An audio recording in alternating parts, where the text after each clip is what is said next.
my dear students, I am Vipin Mishra and I welcome you all on IMS Academy.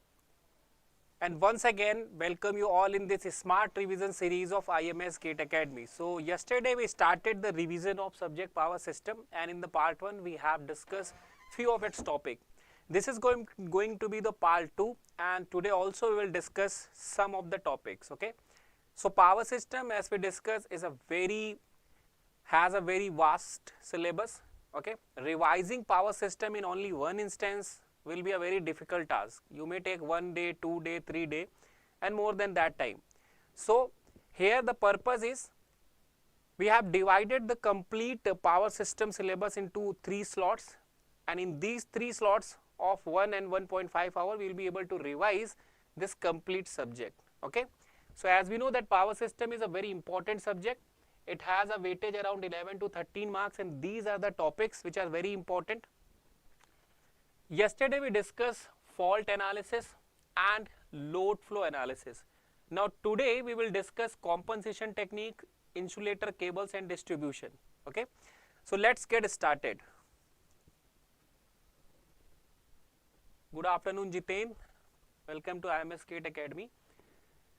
So compensation technique, if we talk about, the important topics are the power flow through transmission line. So often we have seen questions from this topic.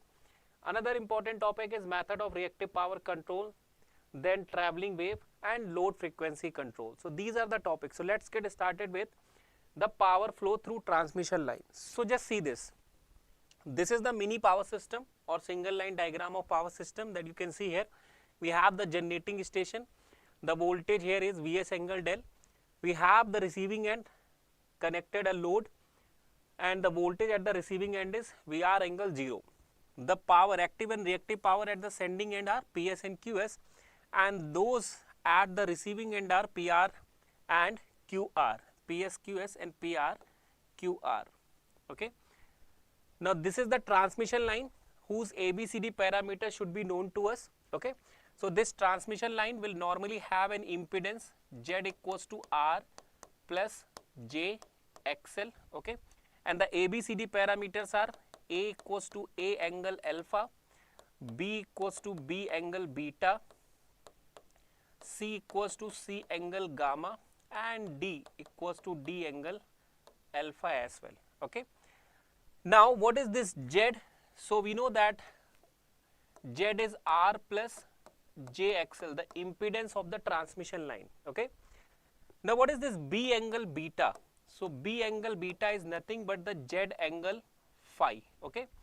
So B will be the magnitude of impedance and beta will be equals to the impedance angle, okay, of transmission line. So if you have all these parameters, the power flow equations are given by the power PR and QR. Okay. The power which has traveled from sending end and that is available at the receiving end, or power flowing in the transmission line, is given by PR, which is Vs Vr upon B cos of beta minus del minus A by B Vr square cos beta minus alpha, and this is the formula for QR. What you have to do, just replace cos with sin and the same formula you will get. Similarly, the power at the sending end is D by B Vs square cos beta minus alpha Vs Vr upon B cos delta plus beta. Now replace cos with sin and you will get the formula of Qs. Now Ps and Qs are less important. For you, PR and QR are very important. Okay. You should know about PR and QR. So these are the two formulas which are very important. So what is the power flown in the transmission line? You can calculate using these two formulas. Okay. Everything is clear, Jiten? Am I audible and visible clearly? Just give me a reply.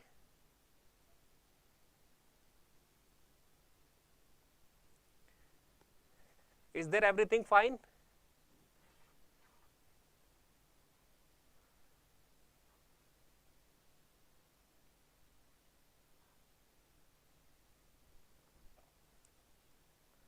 Just a second.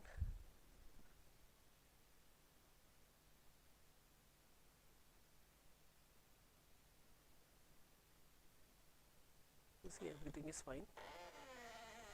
Just give me a reply whether I am audible and visible.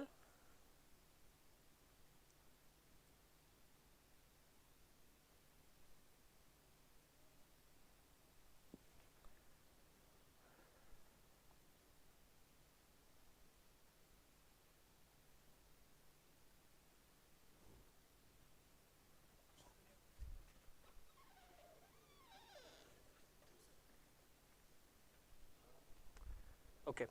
So these two formulas are very important for us, PR and QR.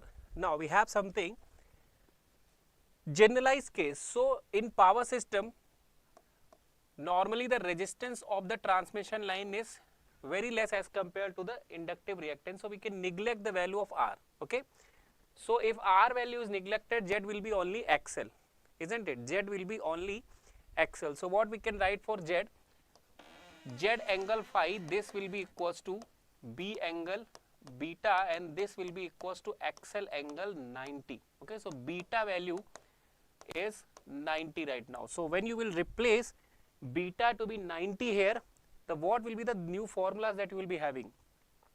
So the formula for PR, this will become Vs VR over XL sin del, and the formula for QR, this will become, if you will write beta to be 90 here, this will be Vs VR over XL cos of del minus VR square over XL. So these two will be the formulas of PR and QR, the generalized case which you will be applying in most of the cases in power system. Okay. Now just look into the formula of QR. If suppose cos del is having approximate value of 1, okay, then we can write for QR that QR will be Vs VR over XL minus VR square over XL. Okay. Or what we can do, if we take VR upon XL to be common here, we will get Vs minus VR, or which can be written as del of V. So what you can see here is that QR is proportional to del of V, the voltage drop in the line. Okay. So what is going to be the voltage drop? What is going to be the voltage at the receiving end with respect to the sending end voltage? Who is going to govern that? The reactive power is going to do that task. Okay. So reactive power flow, it is going to affect the voltage flow in the line as well. Now from this equation, what you can do, we can also write VR to be Vs by 2 plus minus under root of Vs square minus 4 XL QR divided by 2. So this is going to be another formula. If you know the value of sending end voltage, if you know the value of reactive power, you can calculate the receiving end voltage with the help of this formula. Okay. So all these are the important formulas that you are looking into here. Okay. So just practice these formula, these are very important.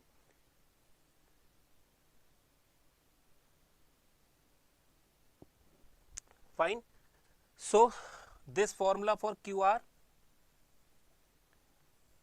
and this formula for VR that we have, and we will be using these formulas. Okay. So what we have learnt here is that reactive power is going to determine the voltage profile both at the sending end and at the receiving end.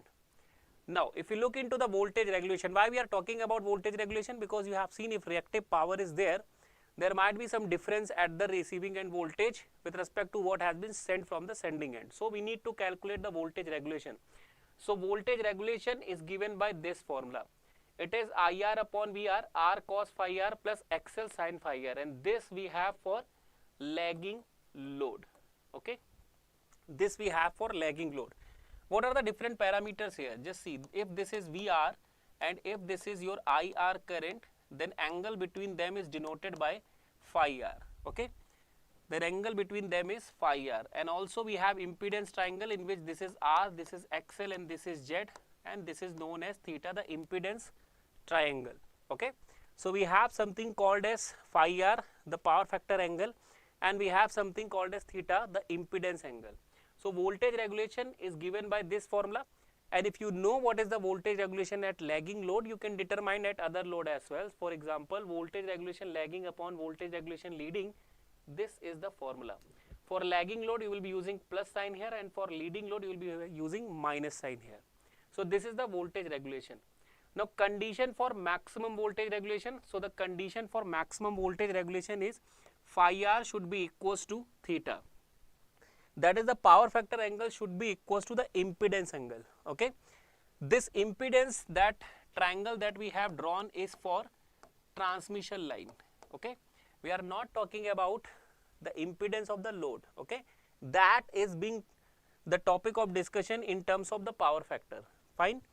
So condition for maximum voltage regulation, if the power factor angle and the impedance angle of the transmission lines are equal, then we will be having the condition, then we will be having the maximum voltage regulation. Power factor in that case is equals to cos phi r or cos theta, it will become r by z. Okay. So if suppose you have the impedance value of transmission line, you can calculate the load power factor with the help of impedance values of the transmission line. This is what you can see here. Similarly, what will be the condition for zero voltage regulation? So the condition for zero voltage regulation is that phi r, the load power factor angle, should be equals to pi by 2 minus the impedance angle, and in that case if you will calculate the power factor, it will be equals to sin theta or x by z. So if you know the parameters of transmission line, you will be able to calculate the load power factor with the help of those. Okay. So these are the important formulas that we have regarding the power flow. Now reactive power compensation. So before I get into this topic, you should be able to understand following things. If suppose we have this point, okay, so this is the load that we have, okay. Now let us suppose that load demands Q1 amount of reactive power, and what has been supplied from the source is Q2, okay, and let's suppose this point is having a power of QR, okay. So let me define something. If suppose QR, I am measuring QR to be the difference of Q1 minus Q2. What is Q1? The reactive power requirement of the load. What is Q2? Supplied by the source, okay. So QR is basically Q1 minus Q2. Now let me define case number 1 here. So in case number 1, if suppose Q1 is greater than Q2, means the requirement of the load is more, but the source is not able to supply that much of reactive power. In that case, what will happen? In that case, we will be having QR positive, isn't it? The difference will be positive here. So requirement is more, but the source is not able to supply that much of reactive power. So in order to meet the load requirement, what you will do? You will connect an extra element that can supply that excessive reactive power to the load, okay. And who is the supplier of the reactive power? Capacitance. So we will use capacitive compensation, okay. We will use shunt capacitive compensation. Similarly, in case 2, if suppose we are under such a scenario in which Q1 is less than Q2. Q1 less than Q2 means the requirement of the load is less, but more power is being supplied by the source. So what will happen? We will be having QR negative. Now if QR is negative, the requirement of the load is less, but the source is supplying more power. That means there will be an excessive power at the node, isn't it? So if this node is having excessive reactive power, we need to take that power out from the node. So that means we need to absorb that extra reactive power. And who is the absorber of reactive power? It is the inductor, okay. So we will use shunt reactor, okay, shunt reactor or inductive compensation, okay. So depending upon these scenarios, we will be using different compensators. Fine. Now let me move towards shunt capacitor compensation. So just see what is the situation here, why it has been used here. Because we have Q1 Q1 greater than Q2. The requirement is more of the load, but the source is not able to supply that much. So what will happen? There will be a load requires more power, source is not able to supply that power. So what will happen? We will supply that power externally with the help of capacitor. So here you can see here capacitor is providing power to load right now. So this Q1, the load requirement is now being fulfilled through the source and through this capacitor, okay. So Q1 will be Q2 plus QC. So now load requirement are being fulfilled through the help of the source and through the help of the capacitor. So this is how the burden on generator for supplying more reactive power to the load is being reduced. Okay, so we are in this scenario right now. If suppose power factor of the plant earlier was cos phi 1, and when we have improved by using capacitive compensation, the new power factor is phi 2. Okay, so what will happen? Right now we are in this situation. Just see,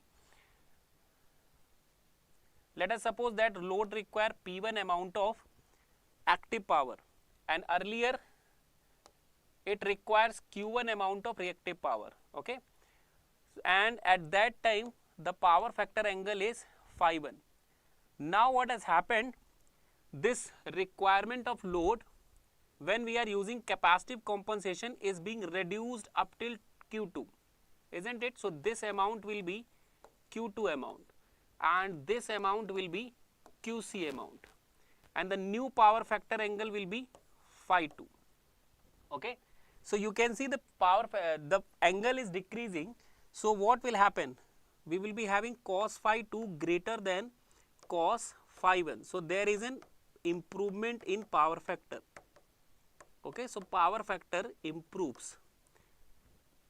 Fine. Now how to calculate how much reactive power we are supplying here? So rating of the capacitor bank, we call it rating of capacitor bank. So the rating of capacitor bank, which is Q of C, so you can calculate this from this triangle. So Q1 minus Q2, that will be the value of QC, or you will get P1 tan phi 1 minus tan phi 2.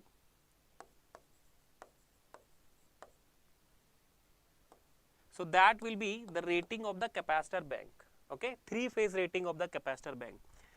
If we calculate QC per phase, okay, what will be the value of QC per phase?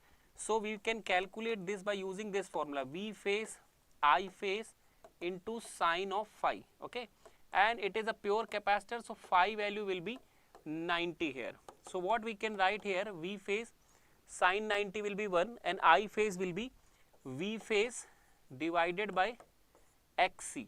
Okay, or what we can do, we can write it V phase square. Now XC will be 1 upon omega C, or 2 pi FC. So we can write it 2 pi F into C phase. Okay, this will be the QC phase value. So what we can see here, that QC phase is proportional to V phase square into F. Okay, this is a very good observation and a very important one. You may be asked questions like this, that if the voltage is increased by 10%, frequency is decreased by 10%, what will be the new reactive power requirement? Okay, so like that questions can be asked. So this is how you will be calculating the three-phase rating of the capacitor bank and the per phase rating of the capacitor bank. Okay, QC per phase. I hope this is understood. Okay, so when the requirement of the load is more and the source is not able to supply, so in order to reduce the burden on the generator, we will use capacitor compensation that will provide extra reactive power to the load. Okay, now next is the shunt reactor compensation. So now what is this case? Here the requirement by the load is less, but the source is supplying more. So if the source is supplying more reactive power, we have excessive reactive power at the load.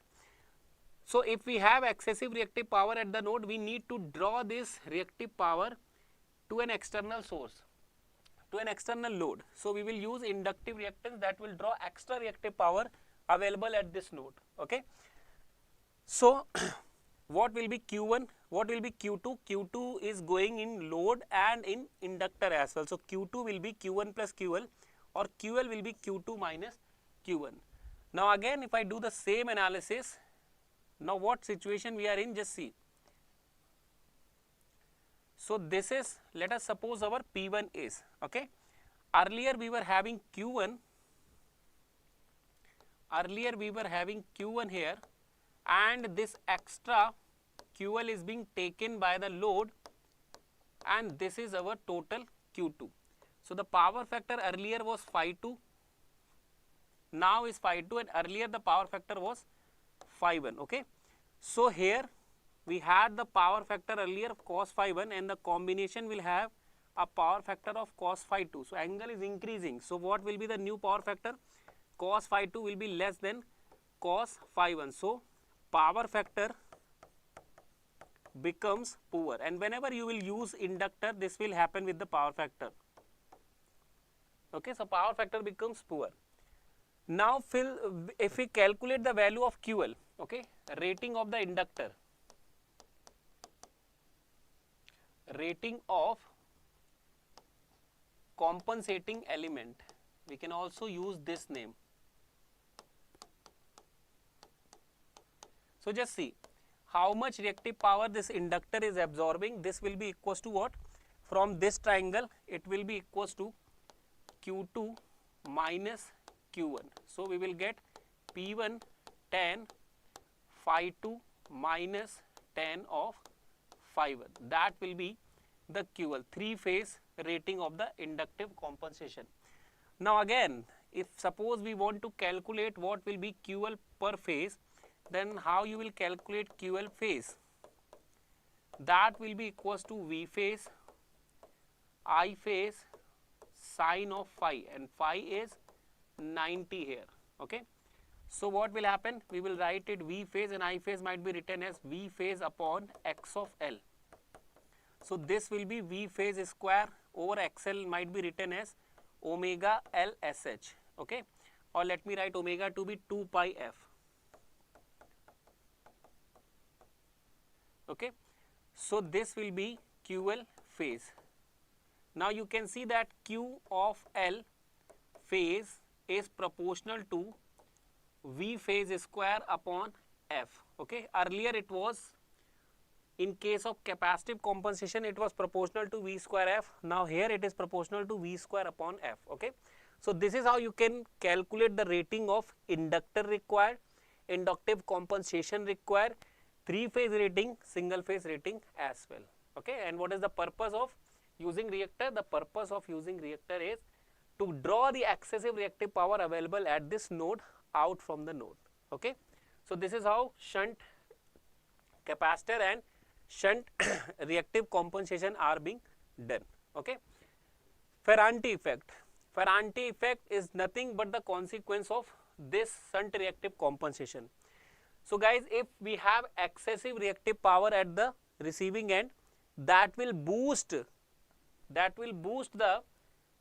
receiving end voltage. Okay. So if we have excessive reactive power at the load end, what will happen? That is going to boost the voltage of the receiving end. So VR will become greater than Vs if we have QR, which is Q1 minus Q2, and this is equals to negative. That means the requirement of the load is less. Okay. And we can call it nighttime load or no load condition. So there is very less requirement, but source is supplying excessive reactive power. So that excessive reactive power boosts the receiving end voltage. So this is what is happening here. Okay.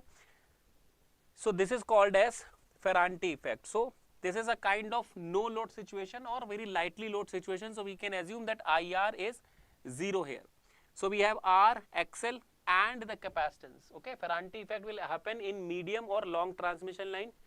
Very rarely you will see this in case of short transmission line, or you will not be able to see that.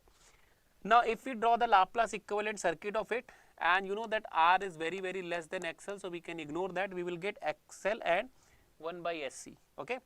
So what am I saying is that if suppose I draw the phasor diagram. So if I draw the phasor diagram, let me call this to be VR. Okay. Now what will be IS or IC current? The IS current or IC current will be perpendicular to this voltage. Why? Because of it is flowing in capacitor. Okay. Now if I draw IS into R drop, this will be like this. If I draw IS into XL drop, this will be like this. And if I join these lines, this will be our Vs. Okay. And the angle between them is del. Clearly it is visible that VR is greater than Vs. So excessive reactive power, it will boost the receiving end voltage. Okay. And what will be that amount? what will be the boosted voltage, which is VR minus Vs, isn't it? So what is that amount? So that amount is given by Vs square omega Lc, okay, into L square, because if suppose L is given in Henry per meter, C is given in Farad per meter, so convert them into Henry and Farad, you will multiply with length, so this will become L square. And you also know that Vc is equals to 1 upon under root Lc, or otherwise we can write this formula in this way as well. This is Vs omega square Lc, okay. So this will also become 4 pi square f square Vs into L square upon Vc square. This might be written in this way as well, okay. So this is how you will calculate the boosted voltage amount.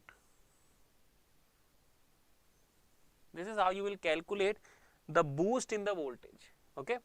So this is called as Ferranti effect. Now if you want to compensate the Ferranti effect, how you will compensate? So we have excessive reactive power that is giving boost to the voltage. If you want to compensate, you have to use the inductors, okay.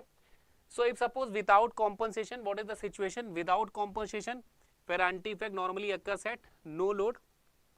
So what will be the ABCD parameters? If we write Vs, this which is equals to AVR plus B into IR.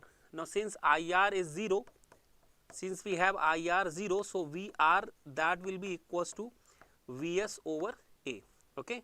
Similarly, current IS, this is CVR plus DIR, again we will be having IS to be C into VR, or we can write it C Vs over A. So that is how we can calculate these values of currents and voltages, okay. Now this is the situation in which Ferranti effect is occurring. Now how to compensate that? So we have to use an inductor here, okay, because Ferranti effect is due to the excessive reactive power available at the node, we have to take it out. So the inductor we will be using to absorb that excessive reactive power. Now what will happen? So in this case now IR will not be 0 because we have connected a load. So VR upon IR that will become B upon 1 minus A, and VR upon IR is nothing but X of LSH, okay, or otherwise you can write it 2 pi FLSH. This is equals to B upon 1 minus A. So from here you can calculate the value of X of LSH, okay. So how much the value of reactance, how much the value of inductor is required, this is what you can calculate with the help of ABCD parameters of the line, okay. So this is about the Ferranti effect. These are the important formulas that you should be knowing. Now synchronous phase modifier, either we are using inductor or we are using capacitor. So we have something called as synchronous phase modifier, which is nothing but a synchronous machine, synchronous motor running on no load, okay. So that machine can act both as an inductor or as a capacitor. If you are running that machine over excited, this will act as a capacitor. So if suppose there is a requirement of capacitor, it will fulfill that, and if you are running the same machine under excited, so it will act as a inductor, and if there is a requirement of an inductor, it will fulfill that task as well, okay. Now what will be the rating of SPM? So rating of SPM, that will be, let me write it QC, okay. So that will be P1 tan phi 1 minus P1 tan phi 2, considering that the machine is not absorbing anything. So this is the requirement of machine. PS is the active power absorbed by the machine, okay. Now if suppose machine is also absorbing something, then it will become P1 tan phi 1 minus P1 plus PS tan phi 2, okay. We will add PS in this case because earlier it was not there. Now it has come into play and power factor is improved, okay. Now what will happen here? If you want to calculate the rating of machine in this case, so rating of SPM, Q of C, that will be equals to P1 tan phi 2 minus P1 tan of phi 1 if we are considering that PS is equal to 0, machine is not absorbing anything, and later on it will become P1 plus PS tan phi 2 minus P1 tan of phi 1 when PS is not equal to 0. Okay. So these are the important formulas. You can be asked to calculate the rating of the SPM or the power factor of the SPM at which it is operating. Okay. So this is how you can calculate all those things. Now next topic, this is all about the compensation. Next topic is load frequency control. So if suppose there is a frequency deviation, frequency is not up to the order, then we will deal with this problem of load frequency control. So steady state frequency deviation is given by Fn minus Fi. Fn is the new frequency and Fi is the initial frequency. Okay. Now there are certain cases in which you have to be calculated, you are being asked to calculate the new frequency or the deviations. Okay. And what are those cases?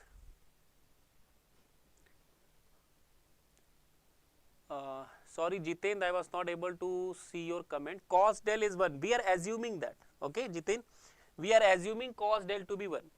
Del is what? The angle between the Vs and Vr. So if the angle between Vs and Vr is very low, very small, we can assume that cos del is 1. Okay.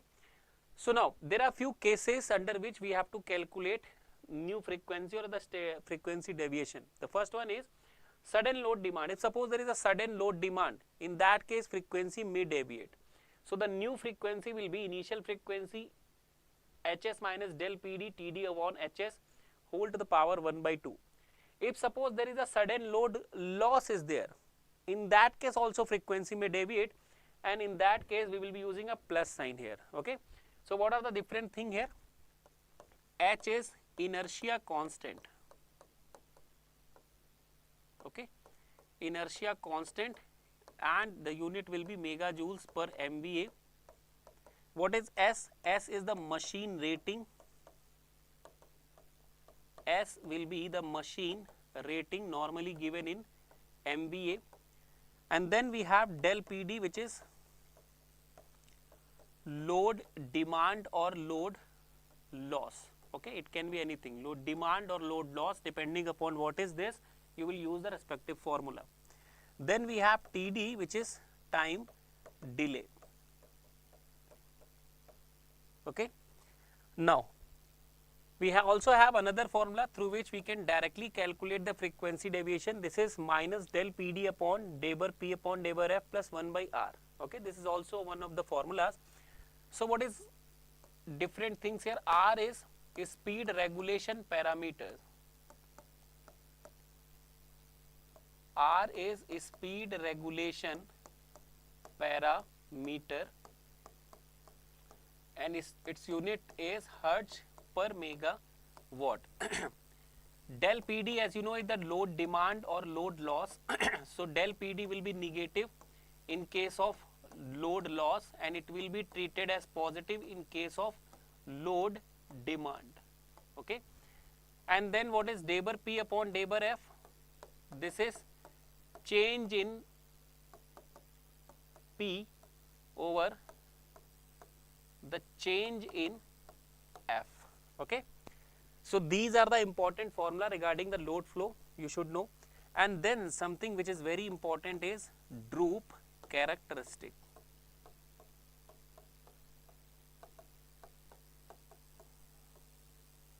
Okay, droop characteristic. Although there are certain numericals that you should prepare in this topic, load flow analysis, and just go into the playlist, and there gate score booster series is available.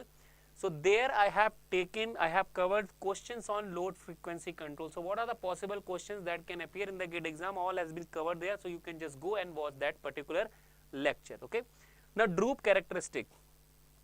It is a curve between F and P. So what you can see, what you can learn from droop characteristic. Let us suppose this is generator 1 having 0% droop. This is generator 2 having 2% droop. This is generator 3 having 5% droop. Okay. If suppose there is an increased demand or decrease in demand. Okay. So for a particular load, you can see for a particular frequency, what you can see, at this frequency the load shared by 5% is less, load shared by 2% is more. Okay, so P2 is greater than P1 here. So what we can learn from this load frequency, droop characteristic, generator with lowest droop will share more load. Okay, so it will be loaded first. Okay, then it will be loaded after G1, and then this will be loaded at the end, because if you will give the increased load directly to this generator of droop 5%, there will be a very high amount of drop in the frequency. Okay, so if we want there is not a sustainable drop in frequency, we should load the generator with the lowest droop first of all. Okay, so this is the load frequency control, and you should be knowing all those things about load frequency control. Then there are certain numericals important, so just go into playlist and watch the gate score booster series lecture number 2. Okay, there I have covered all those questions. Next topic is traveling wave. Okay, so when it comes to traveling wave, you should know about the characteristic impedance. So characteristic impedance. So the characteristic impedance of the line ZC is given by under root of Z over Y, impedance upon admittance. Now what is Z? Z is basically R plus J omega L, and Y is G plus J omega C. This is called as characteristic impedance. Now there are certain cases. If suppose we are talking about lossless line, so for a lossless line, means R value will be 0 and G value will be 0. So if R and G values are 0, characteristic impedance will become the surge impedance of the line, and it will be equals to under root L by C. Okay, and this is known as the surge impedance of the line. Okay, this will have a value around 300 to 400 for overhead transmission line, and it will be having a value around 30 to 40 for cables. Okay, obviously this value will be in ohms because it is an impedance. Okay, so this is characteristic impedance that will become the surge impedance of the line for a lossless line. Another thing is propagation constant gamma. So propagation constant gamma is basically given by under root of Y into Z. Okay, or under root of Y into Z means R plus J omega L into Y plus G omega C. G plus, and also here G plus J omega C. So G plus J omega C. Again for lossless line, lossless line means R is 0 and G is also 0. So if the line is lossless, gamma, that is propagation constant, which is alpha plus J beta, will become what? Will become J omega under root of LC only. Okay, will become this value. So what we can see here, the attenuation constant alpha is 0, but the phase constant beta is omega under root LC. Okay, so attenuation constant is 0, but the phase constant will be having some value for a lossless line. So let's talk about the phase constant. So what we have calculated as the value of phase constant? The value of phase constant is omega under root LC. Okay, the value of phase constant is omega under root LC. Now what is omega? Omega is basically 2 pi f, okay, under root LC, and let me write L into L if we are writing L into Henry, capacitor into L if we are writing capacitor into farad, instead of writing Henry per meter or farad per meter. Okay, then what will happen? Then we can write it 2 pi f into L under root LC. Then we can write 2 pi f into L upon VC, because we know that VC, okay, the velocity of propagation is 1 upon under root LC. So we can write this as well. Okay. Now we know that V is equals to F lambda. So if we are using that formula and writing Vc to be F lambda, then the formula will become 2 pi F L. F will not be there, 2 pi L over lambda. Okay. So just see, L will be there or L will not be there, that depends upon the value of L and C, how they are given. Okay. So these are the formula regarding the phase constant beta. Now ABCD constant. Now 2 pi you will be writing if you are calculating beta into radian per second, okay, and you will be writing 360 if suppose you are calculating in degrees. ABCD parameters. So ABCD parameters are A equals to D is 1 plus YZ by 2. Now let me put the value. We are talking about lossless lines, so Y will be J omega C and Z will be J omega L by 2, or 1 minus J square will be minus omega square LC by 2, or we can write it 1 minus beta square by 2. So that will be the value of A or D. Now you know that if you have to calculate the value of VR, that is equals to Vs upon A. So you can calculate this by putting Vs upon 1 minus beta square by 2. Okay. So this formula is very important and the question has been asked 2-3 times. You will be given a no load condition, sending end voltage, okay, and the length of the line will be given and you will be asked to calculate the receiving end voltage. At that time you have to use this formula. Means you have to calculate beta by using these formulas, and then Vs is known to you and you can calculate what is the voltage at the receiving end. Okay. So this is regarding phase constant and ABCD parameters. Then what are the different constant of travelling waves? So if suppose we have this situation in which this is a transmission line. So this is the surge impedance of the line. Now here we have the load.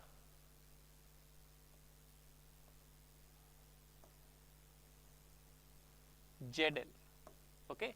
Now let us suppose that some wave is incident at the line. So at this point the voltages are V and I, the incident voltages. Okay. Then at this end the reflected voltages are V dash and I dash, and the transmitted voltages are and currents are V dash and I double dash, V double dash and I double dash. So what are these? These are the incident. These are the incident voltage or current. What is this? This is reflected voltage or current. And what is this? This is transmitted voltage or current. Transmitted V or I. Okay. So these are the different voltages that we will be having. Then we define certain constants here. Okay. The first one is TV, transmission coefficient of voltage, which is equals to V double dash over V, and the formula is 2 ZL upon ZS plus ZL. Okay. Then we define something called as transmission coefficient of current, which is equals to transmission coefficient of voltage into ZS upon ZL. So if you will put the value of TV, this will become 2 ZS upon ZS plus ZL. Then we define something called as reflection coefficient of voltage, which is V double dash over V, or you can simply calculate by putting TV minus 1. So TV value you have, if you will subtract minus from 1 from 8, you will get ZL minus ZS upon ZL plus ZS. And then we have R of I, reflection coefficient of current, which is minus of RV. So we will get ZS minus ZL upon ZS plus ZL. So these are the 4 important formulas regarding the travelling wave: transmission coefficient of voltage and current, a reflection coefficient of voltage and current. Now we have certain cases here. If suppose case number 1, if suppose we have ZL equals to ZS, means the line is terminated in such a impedance which is having exactly the same value as the transmission line surge impedance is having, then what will happen? So in this case, what will be the value of TV? TV, which is 2ZL upon ZS plus ZL, that will become 1, okay, or V dash upon V, that will equal to 1, or we can say that V dash becomes equals to V, okay. And then if suppose I calculate RV, then RV is basically what?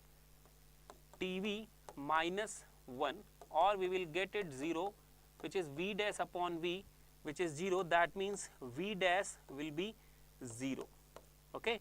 So in this case what we are getting, there is no reflection of voltage, okay, there is no reflection of voltage. All the voltage which is incident will be transmitted to the load, okay. So load side, that will be dealing a very high amount of surge. That particular line is also called as infinite line, okay, and that particular line will be having flat voltage profile. All these are very important points. Flat voltage profile. Flat voltage profile means VR will be equals to Vs. That means the voltage regulation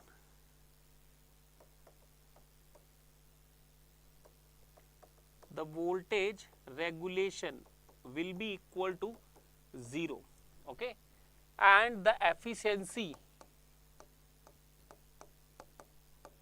losses will be very less and the efficiency will be 100%, okay.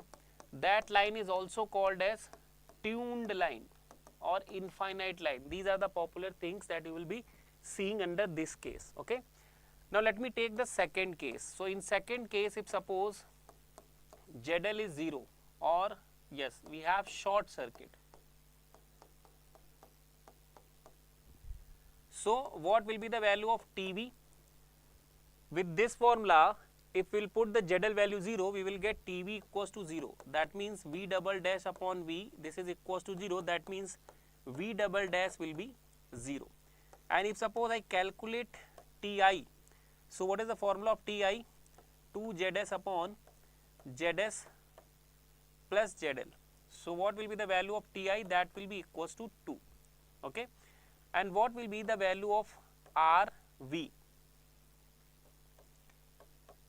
RV, okay, or TI I can write V double dash upon V.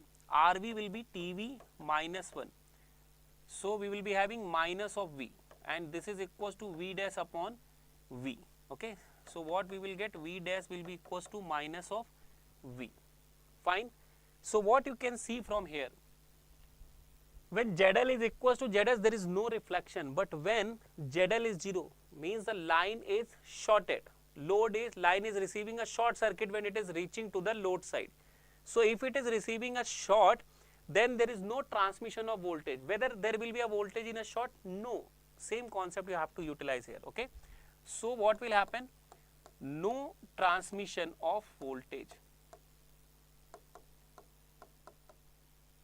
No transmission of voltage. And across a short, what will be the value of current? Very high. So you can see V double dash is twice of V. Current is very high, voltage is 0. So no transmission of voltage, okay.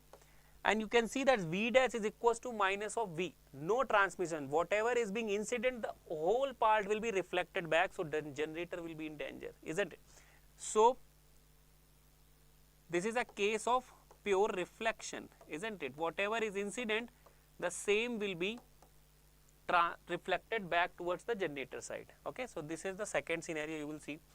Now in third case, if suppose we have ZL equals to infinite, that is open circuit. So if you have an open circuit, in that case what will happen? If we calculate TV, which is twice of ZL upon ZS plus ZL, and let me take ZL out. So this will be 2. We will be having 1 plus ZS upon ZL. ZL and ZL will get cancelled, and if you will put ZL equals to infinite, you will get it 2. So V dash upon V, that will be 2, or what we will get? We will get V double dash equals to twice of V, isn't it? open circuit. So if you have an open circuit condition, the voltage will become very high. Now what will happen to the current, which is 2 Zs upon Zs plus Zl. So if you will put infinite, you will get 0. So we have I double dash upon I equal to 0, or that means I double dash is 0. In an open circuit, can you have any current? No. This is what is it is coming to be. Now if suppose we calculate R of V, which is ZL minus ZS upon ZL plus ZS, or what we can write it 1 minus ZS over ZL upon 1 plus Zs over Zl, and we will put infinite, we will get 1. So V dash will be equals to V. Okay. So this is what we are getting if the line is open circuited. So the transmitted voltage will be more, okay, and transmitted current will be 0. Similarly, if suppose when the line is reaching at the load end and it is receiving an inductor, means your load ZL is S into L. At that time your transmission voltage will be given by 2V e to the power minus T by tau, where what is tau? Tau is simply L over Zs. Okay. Now at T equals to 0, when the surge has just reached to the inductance, what will be the voltage? It will be equals to twice of V. And as the time progresses, what will be the value of voltage? It will be 0. So if you have terminated the line with the inductance, okay, you will generally see this case when the line is reaching towards the transformer, which can be assumed to be a pure inductance.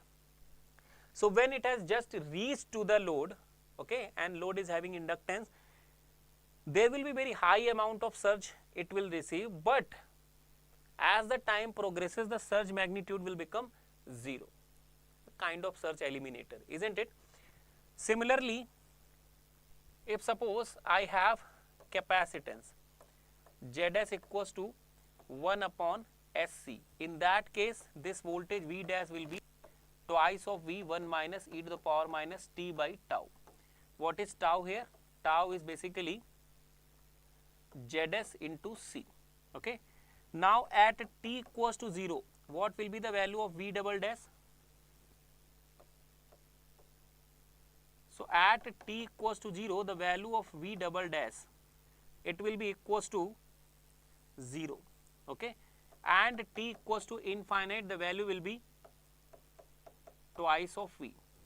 So when the surge is reaching to the load and it is receiving a capacitor, it will see initially 0 voltage, and as the time progresses, the voltage magnitude becomes very high at the load end. Okay. So even more worse case. Okay. Initially it will receive as a short, finally as an open circuit. Here it will receive an open and then finally short. So this is what will happen, the different cases we considered. Now if suppose we have a junction of parallel lines, so just see, we have a junction of parallel line. In that case, if suppose you have to find V double dash upon V, that is TV, then this will be equals to twice upon Zs1, this impedance, divided by 1 upon Zs1, 1 upon Zs2 and 1 upon Zs3. Okay. So if you know the value of TV, you can calculate all others, isn't it? So with the line of parallel junction, you should remember this formula. Okay. The impedance which is alone will be twice by Zs1, and then you will be writing 1 upon all the transmission line impedances. Okay. This is how you can very easily remember that. After that, surge impedance loading. Okay. So what is the surge impedance loading? You know that Zs is given by under root LC, surge impedance. Okay. Then the surge impedance loading, or SIL, this is Vs square upon Zs. Okay. What is surge impedance loading? When ZL become equals to Zs. Okay. When ZL is equals to Zs, that loading is called as the surge impedance loading. Line will appear to be an infinite line, isn't it? Flat voltage profile you will be having, so either you will use Vs or VR, same thing. Now if I just write the value of Zs, that will be under root C upon under root L. So surge impedance loading is a kind of thing that we should admire to have in the power system, isn't it? Because flat voltage profile, 100% efficiency, all the advantages we are having. Now question is how we can achieve that. So you can see that surge impedance loading is proportional to Vs square and it is proportional to under root L, okay, 1 upon under root L. So if you will increase the value of Vs, the voltage, surge impedance loading will be more, and if you will decrease the value of L, surge impedance loading will be more. And how we can achieve that? By using bundled conductor. So if you are using bundled conductor, that will also increase the surge impedance loading of the line, and this is something that we really admire to have in the power system, okay. Now effect of compensation of surge impedance loading. If suppose we have used several compensating elements, okay, for example the series capacitive compensation, the shunt capacitive compensation and the shunt reactive compensation. So we are talking about surge impedance loading, obviously ZL will be equals to Zs. L and C are the line inductance and capacitance, CSC is the series capacitance used, CSH is the shunt capacitor used, L is the shunt reactor used, okay. Amok Sukla, very good. So if suppose we have done all those things, then what will happen? So in that case the surge impedance is calculated by using this formula. Zs1 is the original surge impedance under root L by C, and now it is being modified with these factors. So we will write 1 minus Kc upon 1 plus Kchs 1 minus KLshs. What are these things? So if we talk about Kcsh, this is basically C upon CSH, sorry CSH as upon C, percentage of capacitive compensation used. Similarly, if we want to calculate KLSH, this is equals to 1 upon omega square C into LSH. Similarly, if we want to calculate KCSE, this is equals to 1 upon omega square L CSE, okay. So percentage of capacitance compensation use, inductor compensation use or series capacitive compensation use, this is how we can calculate all those things, okay. So once we have modified the surge impedance, now what will be the surge impedance loading? That will be equals to Vs square upon Zs2, okay. So this is how you can calculate. You can also incorporate the effect of compensation element used into the surge impedance loading, okay. Now, so this is all about this chapter, compensation techniques. Now let us talk about another chapter, insulator, cable and distributor. So sometimes this chapter also gives us gate questions, okay, and those questions are very easy questions. So if you are ignoring this chapter, you are really ignoring something which can give you very easy marks, okay. So don't ignore this chapter, and there are very restricted topics that you have to cover here. So calculation of string efficiency, let us talk about insulator. So in insulator we are calculating the string efficiency. What is that? Just see. So this is the tower that we have, this is the cross arm, and in this cross arm we have an insulator string, okay. 3 insulators I have taken here, and this is the cable that these insulator strings are carrying, okay. Now if Cs is the self capacitance of each insulator string and Cm is the capacitance formed between the tower footing and the insulator pin, okay. So Cs is the self capacitance of each disc, Cm is the ground or earth capacitance. We defined something called as K, which is Cm upon Cs and always less than 1, okay. Now the voltage shared by the upper string, upper insulator disc is V1, middle is V2 and the lower is V3. Ideally what should be? Ideally all these voltages should be, ideally you should have V1, V2 and V3, they should be equal to 1, so that the string efficiency should be 100%. But practically this is not the case. Why this is not the case? Just because of this Cm. because this CM is carrying some extra current here, okay. Because of this CM is carrying some extra current, that's why we are not able to achieve uniform voltage distribution. Ideally I1, I2, I3 should be equal to each other, but what we are having here, we are having that I2 is equals to I1 plus this small I1 current drawn by this capacitance. We are want to have I3 equals to I2, but we are forced to have I3 equals to I2 plus small I2, okay. Now if we calculate based upon this KCL equations, if we calculate the value of V1, V2, V3, so V1, let me take V1, V2 we can calculate in terms of V1, which is V1 1 plus K, V3 will be V1 K square plus 3K plus 1. Then if we calculate the total phase voltage, which is V1 plus V2 plus V3, that will give us K square plus 4K plus 3 into V1, okay.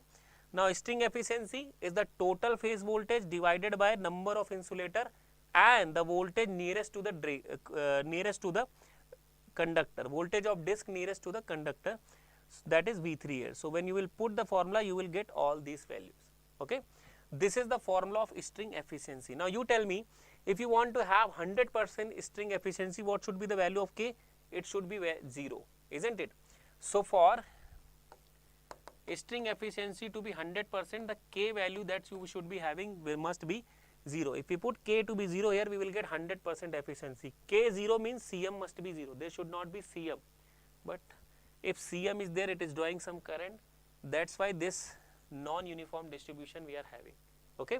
So this is about the insulators and string efficiency. Now how to improve it? You have seen that K must be 0 or there should not be any current drawn by CM. So what we will do? We will use a guard ring. So you can see here, by using the guard ring, so we have used a guard ring here. So like this we have used a guard ring. You can see this guard ring. Now there will be a capacitance formed between this metal link and this guard ring. So you can see there is a capacitance formed between the metal link and the guard ring. Now earlier what we have here, if the current is I2, this current is small I2, this current is I1. Problem was created by this current I2. So what will happen? Now this will inject a current IZ in such a way that I2 and IZ will cancel each other, okay. So I2 and IZ, they will cancel each other. So what do we have earlier? Just see, I2 plus IZ, they will be equals to I1 plus I1 plus, let me also call this to be I1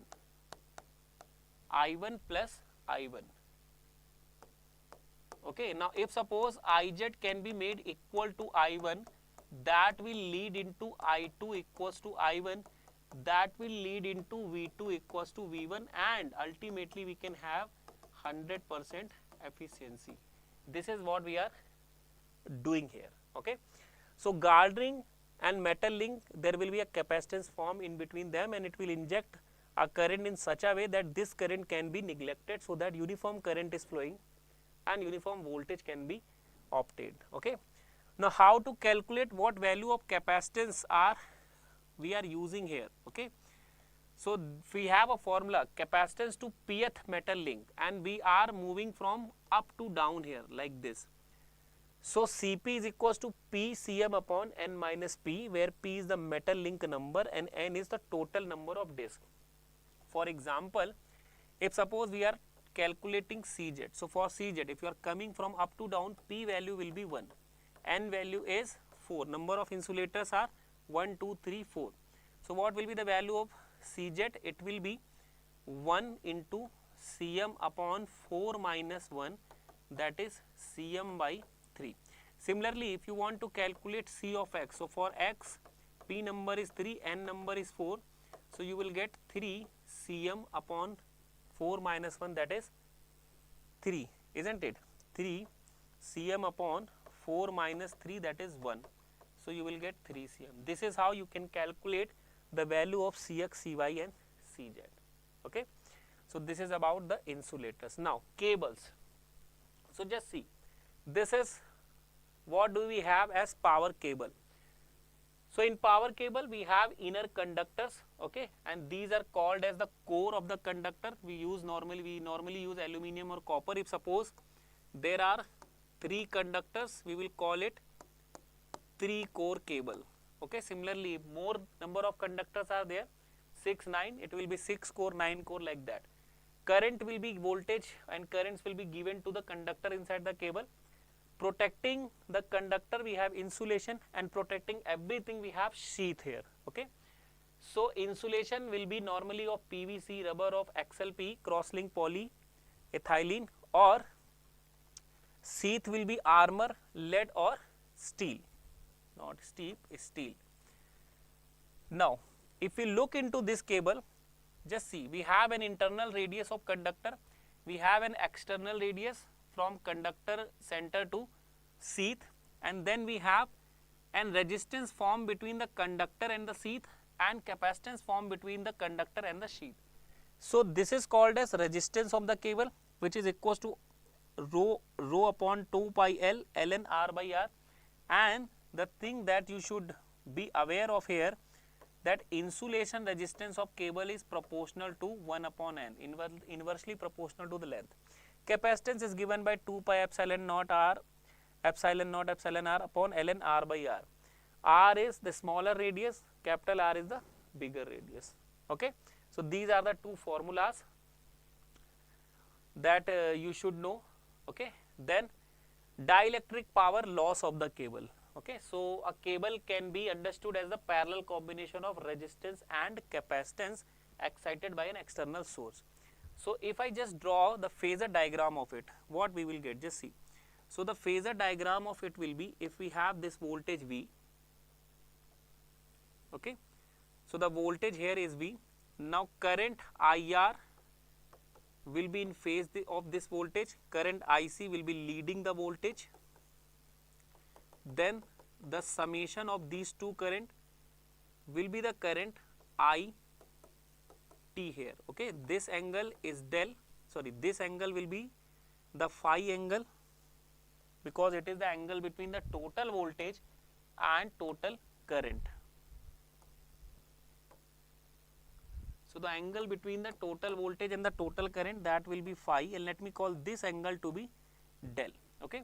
Now if I calculate tan del here, so what will be the value of tan del? That will be IR over IC. IR might be written as V over the RI, okay, and this might be written as V upon X of C. So what we can write it? 1 upon Ri XC is 1 upon omega C, so omega C will come, so Ri omega C, and this is also known as the dissipation factor. This is known as the dissipation factor, okay. Now if suppose I want to calculate the dielectric power losses, so dielectric power loss, okay, dielectric power loss, what will be the dielectric power loss? This will be simply V square, okay, V phase square upon Ri.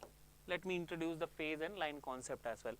So V phase square upon Ri, let me call this to be V phase square upon Ri, and 1 by Ri, what we can write for 1 by Ri? We can write for 1 by Ri to be omega C tan del, okay. Now tan del, del is very small, tan del might be assumed to be equals to del, so PL will be equals to V phase square omega C del. That is the formula for dielectric power losses, where V phase is equals to VL upon root 3. This is how you can calculate the dielectric power losses. I think 1 or 2 times this question has been asked from this same topic, okay. So be prepared for this one as well. Now very important thing from this chapter, okay, that is capacitance per phase of a 3-phase 3-core cable. So this is a 3-phase 3-core cable, this is the sheath that you can see, these are the conductors, and capacitance between the conductor is C1, capacitance between conductor and sheath is C2, okay. Now this delta that we have inside if we convert into an star, what will be the equivalent capacitance? This is the neutral point. This is R, this is Y, and this is B. So this will become 3C1, 3C1 and 3C1. Okay. So now this delta we have converted into star. Okay. Now what will be the C phase? So if we talk about a phase R, so from R phase to neutral we have a capacitance called as 3C1. Okay, and to R phase to the sheath we have a capacitance C2, and this will be the C phase. The combination will be the C phase. So how much will be the C phase value? It will be 3C1 plus C2. So capacitance per phase of this 3-phase 3-core combination will be C3C1 plus C2. Now if suppose we will be able to calculate the value of C1 and C2, we will be able to calculate the value of C phase. So how to do that? So in order to do that, we have to do something here. So case 1, what am I doing here is, I am bunching all the conductors together. I am bunching all the conductors together and I am measuring the capacitance between that bunched combination and the sheath. So this will appear to be like this. Just see, R, Y, B I have bunched together, and capacitance I am measuring between this bunched combination and the sheath. Okay, C2, C2, C2. Let me call this to be CA. The parallel combination is CA. So what will be the value of CA?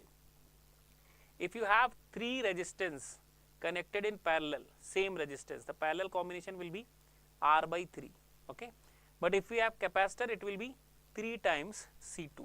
Okay, so it will be 3 times C2 here. So from here you can calculate C2, which will be CA by 3. So just see, we have calculated the value of CA.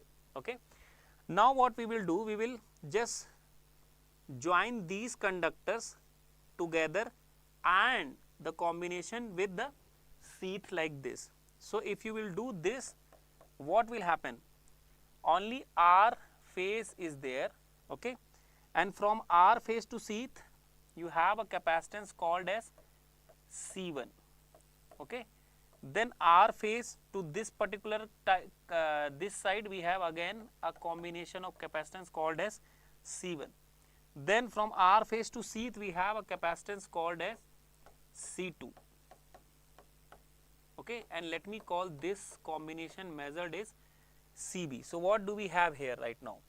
So from here CB will be twice of C1 plus C2. Okay, CB will be twice of C1 plus C2. Now do we have the value of C2? Yes, we have. So CB will be 2 of C1 plus C2 is CA by 3. So what will be the value of C1? Just see, C1 will be CB minus CA by 3 and whole divided by 2. Now you have the value of C1. So C1 and C2, if they are known to us, we can calculate the value of C phase, which is 3 of C1 plus C2, which can further be used to calculate the, if capacitance per phase is known, you can calculate the charging current, reactive power requirement. Okay, so this is how you have to do the calculations of capacitance. Then we have distribution. So you will directly see some straightforward questions from distribution. One of the cases are distribution when it is fed from one end. So you can see we have A and D 2 ends, different loads are connected with the tappings at different point. Some of them are drawing I1, I2 and I3 current like this. Total current fed is I1 plus I2 plus I3, which is dividing like this. Okay. Now what is the voltage at node A? This is V. What is the voltage at node B? This will be VA minus the drop in this line, which is I1 plus I2 plus I3 into R of AB. What will be the voltage at C? The voltage at B minus the current in this line, which is I2 plus I3 and the resistance RBC. What will be the voltage at D? The voltage at C minus the drop here, which is RCD into I3. Then what will be the voltage drop? Voltage drop here will be VA minus VD. This is how the calculations are being done. So every load will have different voltage. Okay. While in power system we connect the loads in parallel so that they can have the same voltage, but they are not having the same voltage, isn't it? And also, so our different loads are having different voltage. Okay. The node at the end will the node at the end may the load that is connected very far end. Okay. This is how I should speak. Will see a very low voltage, isn't it?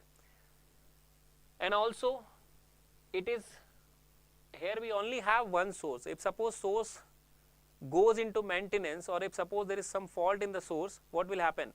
All the loads will suffer. So this is the disadvantage. How we have removed that? By feeding it from both the ends. So now you can see we are right now we are feeding from both the ends. Okay. So what will be the voltage at node A? It is V.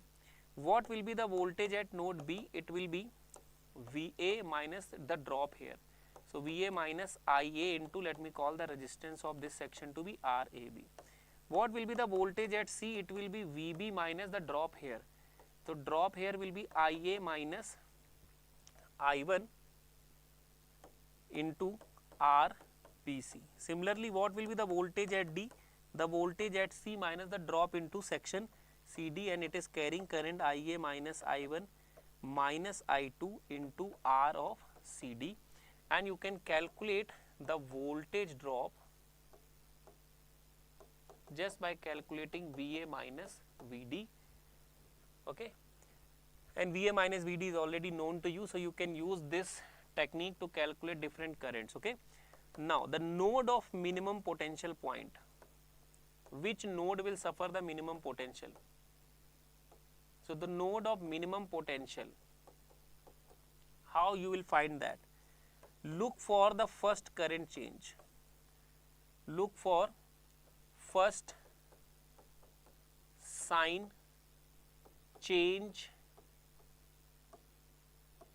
of current IA minus I1 or IA minus I1 minus I2.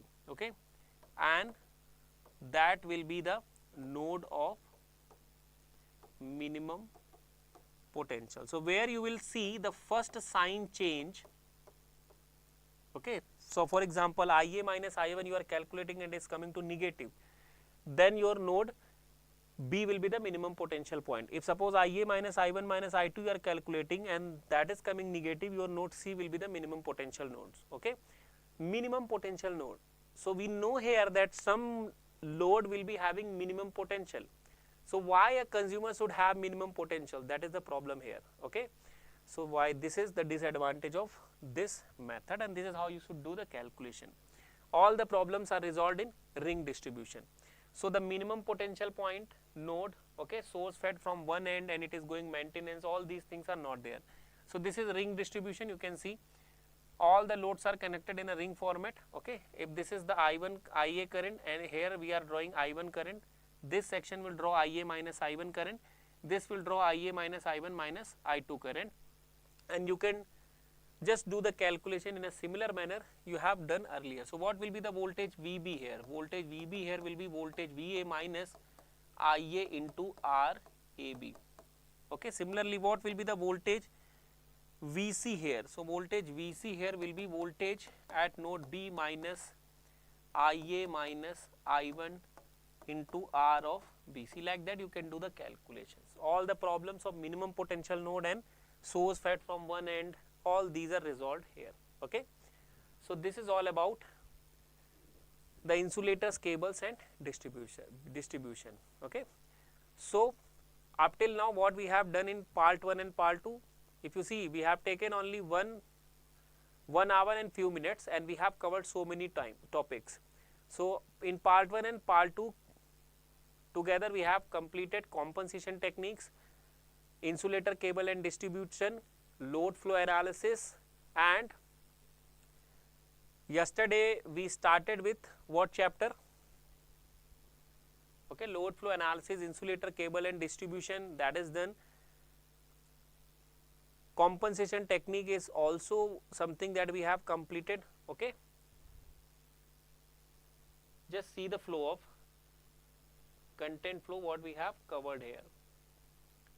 Yes, fault analysis is something that we have also completed. So guys, till now we have done all these things. Now we will meet on the Sunday and the timings will be 6 to 7 p.m.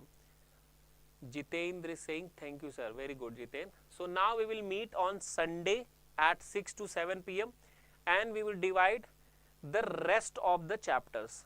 Okay, what are the rest of the chapters that we still have?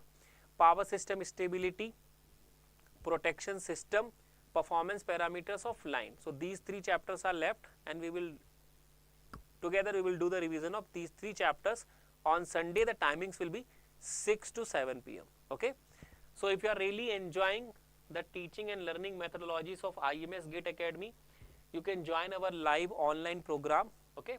We are having 800 plus hours of live online classes and we are having this fantastic material that includes theory book, exercise book, GATE question bank. We are also offering 12 personalized one-to-one mentorship sessions, so you can have whatever guidance required for the GATE preparation, because GATE preparation is a very long journey, so you need some motivation and strategies for the preparation. So we are also offering that, and we are also offering 130 plus online test with video solution and mock test. So everything is being given to you, so you can join our online program and you can prepare and you can ace the GATE exam as well. And if you are really interested, you can join through these numbers. Then whatever we have covered today, the PDF of that will be delivered to you in the Telegram group. The link is given in the description box. You can join our Telegram group as well. Okay. All the related information regarding seminar, webinar and PSU and other government job notification will be provided to you in that particular group. Okay. So just join the group as well. So thank you so much for attending this session guys. Now we will meet on the Sunday at 6 p.m. and we will discuss the further topics of power system, and that's how the power system revision will be completed. So that's all from today's session. Thank you so much.